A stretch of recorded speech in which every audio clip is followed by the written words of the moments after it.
साहब ने, और उनका ये कहना है कि बानी पीटीआई आरिफ अलवी और साबिक डिप्टी स्पीकर कासिम सूरी के खिलाफ आर्टिकल 6 की कार्रवाई काबीना से मंजूरी के बाद की जाएगी। साथ ही उनका ये कहना है कि पाकिस्तान तहरीक इंसाफ पर पाबंदी लगाई जाएगी। आपका क्या रद्द-ए-अमल है?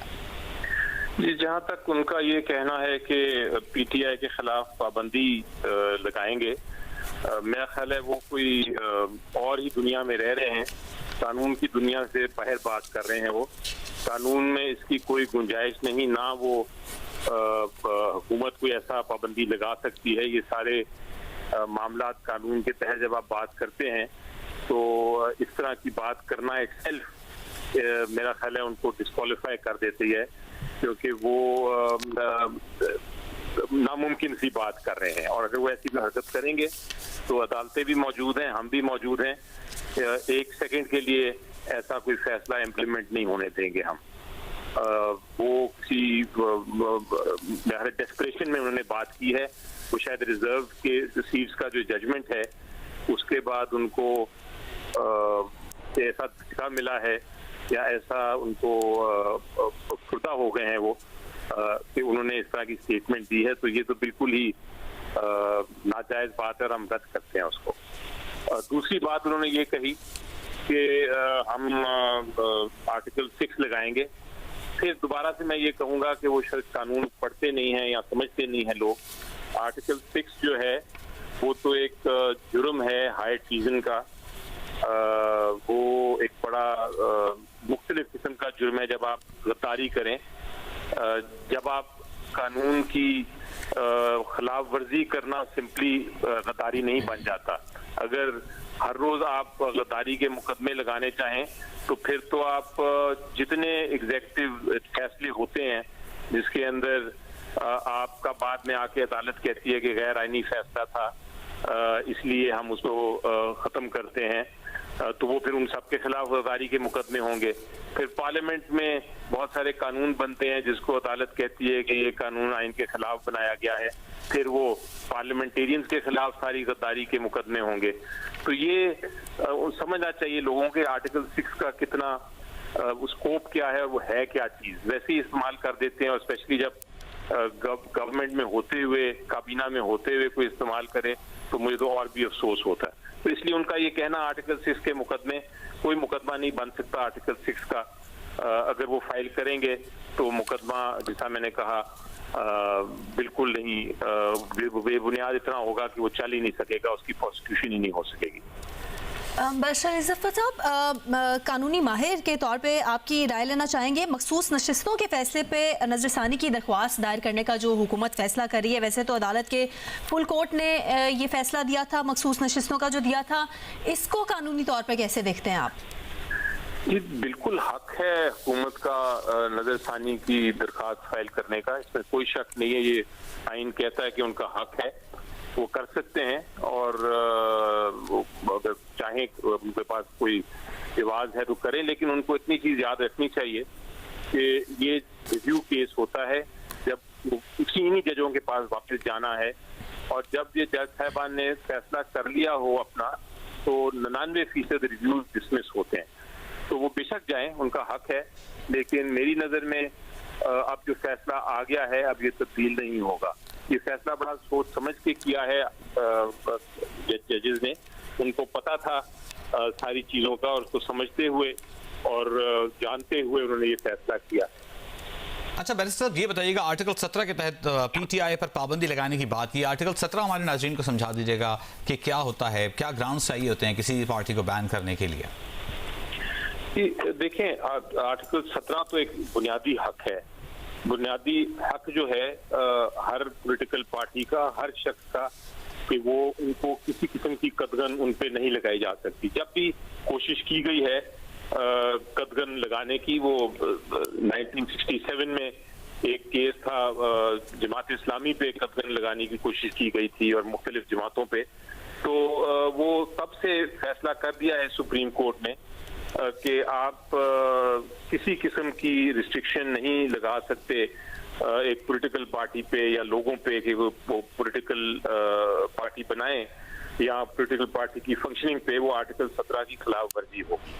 हाँ, उसके बाद आइन के तहत कानून बना इलेक्शन एक्ट 2017, और इलेक्शन एक्ट 2017 में पार्लियामेंट ने कहा कि कुछ सिचुएशन में आप पाबंदी लगा सकते हैं एक हुकूमत पे, एक पॉलिटिकल पार्टी पे, अगर हुकूमत ये फैसला करे कि एक पॉलिटिकल पार्टी किसी कौम यानी मुल्क के खिलाफ किसी दुश्मन मुल्क के साथ मिल के काम कर रही है और वो नुकसान पहुंचा रही है पाकिस्तान की सालमियत को।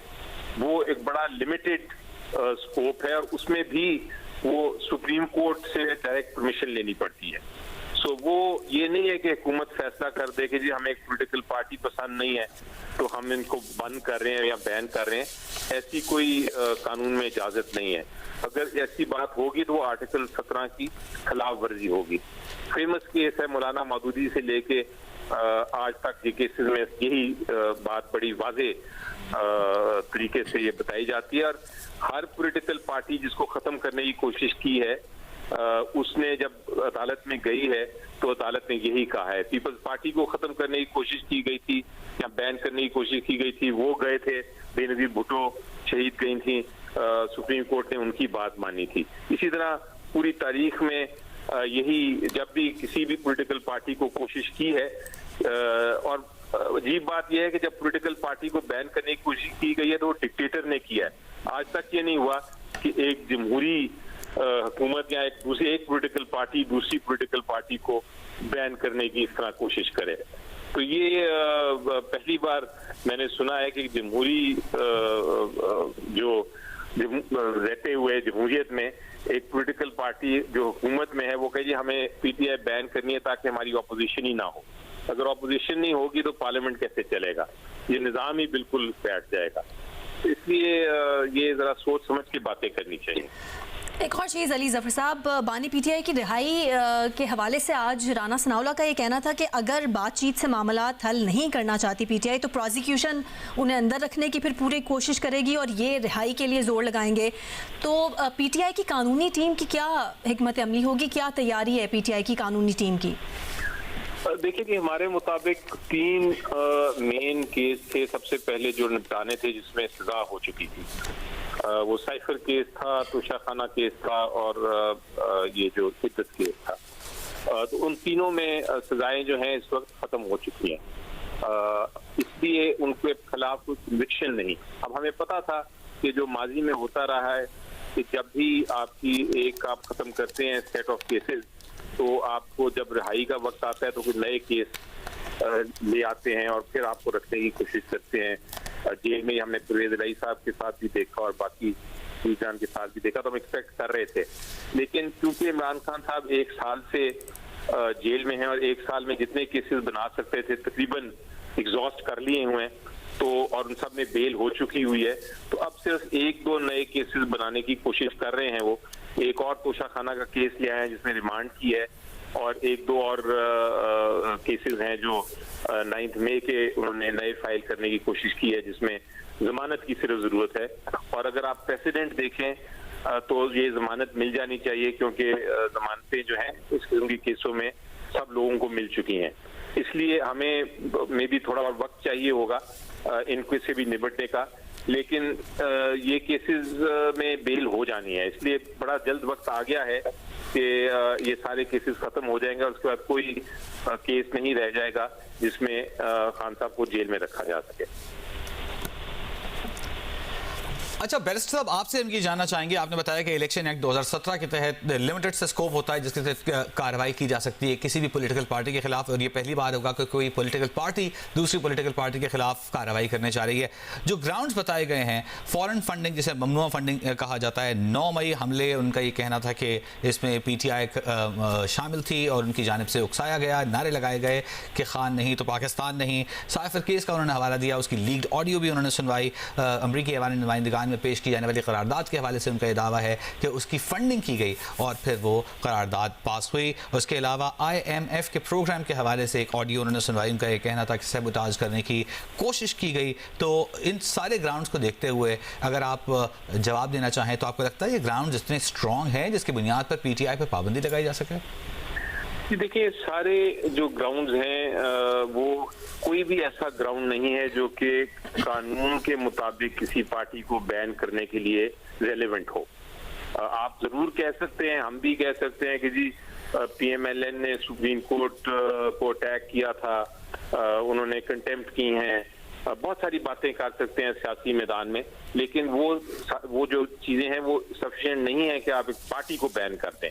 अगर आपका साइफर केस का एग्जांपल लें, साइफर केस में कहते रहे कि साइफर केस की एलिगेशन या इल्जाम लगाते रहे, बट वो एक्चुअल फैक्ट ये है कि साइफर केस वैसे भी अब खत्म हो गया है। ना भी खत्म होता तो उसमें पॉलिटिकल पार्टी को आप बैन नहीं कर सकते, आप शख्स के खिलाफ केस कर सकते हैं, लेकिन उसका ये मतलब नहीं है कि आप एक पॉलिटिकल पार्टी को बैन कर दें। इसी तरह अगर आपके दूसरे मामला हैं कि IMF को लेटर लिखा, वो एक सियासी इशू है या और एक इंडिविजुअल इशू है, वो एक पार्टी का इशू नहीं हो सकता कि पार्टी को बैन कर दें।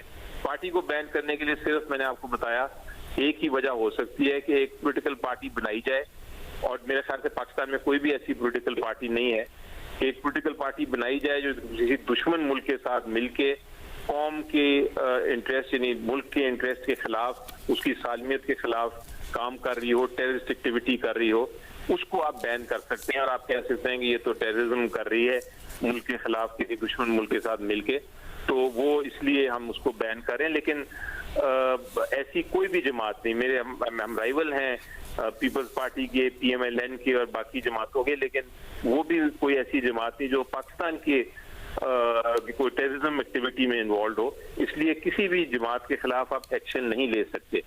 तो इसलिए ये जो बातें करना, ये एग्जाम्पल देना या बड़ी बड़ी सियासी इल्जाम लगाने, उससे आप बैनिंग तक नहीं पहुंच सकते। अम्बेसडर साहब, साबिक सदर ऑफ आरिफ अलवी, बानी पीटीआई और कासिम सूरी के खिलाफ आर्टिकल 6 का केस जो चलाने की बात की है वजीर इत्तलात अता तारड़ ने, तो आर्टिकल 6 अगर देखा जाए तो कानूनी तौर पे आर्टिकल 6 का मुकदमा बन सकता है? इतने कोई स्ट्रॉन्ग ग्राउंड मौजूद हो सकता है कि आर्टिकल 6 का मुकदमा बन जाए? जी, मैंने अभी बताया कि आर्टिकल 6 का तो बिल्कुल ही मुकदमा नहीं बन सकता। आर्टिकल 6 तो कहता है आपने मुल्क के खिलाफ गद्दारी की हो, और गद्दारी किस तरह की हो कि आपने आइन को खत्म कर दिया हो। मकसद है कि आप एक मिलिट्री डिक्टेटर है, हमारे आए थे ज़ियाउल हक या मुशर्रफ, जो उन्होंने आके कहा कि हम आइन को नहीं मानते, तो वो और आइन को खत्म करके अपना एक मार्शल लॉ ऑर्डर या रेगुलेशन ले आए। वो होती है आर्टिकल 6 की रिक्वायरमेंट।